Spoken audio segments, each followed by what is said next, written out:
So although the opening ceremony for the Tokyo Olympics is still 2 days away, the softball games have started, and there was a match between Japan and Australia, which is broadcast on Japanese public broadcaster NHK. It was a really brilliant match. Fortunately for us, Japan won. Australia, 8-1. It was a cold game, and so it was a good start for Japanese people. And most impressively, we were, anxious and we didn't know what would happen, what to expect when there are no spectators in the stadium. But it was okay. I mean, probably with the spectators, it would have been much better.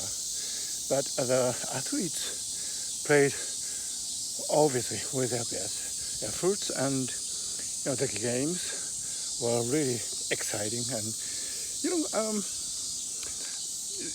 as the very first broadcast of the Olympics, I think it went well, A plus, and NHK they did a really great job of broadcasting the game as it was, just like a really realistic sporting coverage. But at the same time, in the hours leading up to the match, they broadcast people's voices, from the internet, the telephone, email, and so on. And there were even Zoom gatherings of people from Japan and Australia. So in all, I think the NHK did a really great job, and I did enjoy every second of the match.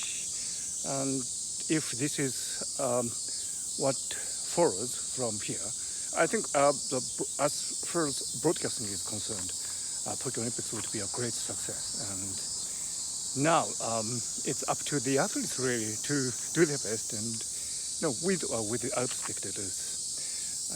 This case will probably go down as in history as the first Olympics ever without spectators. But that would be a really exciting challenge for both people who are making the programs, and all the best for the people, the camera person, directors and producers who are engaged in this really difficult task of reporting the first ever Olympics to be held without spectators.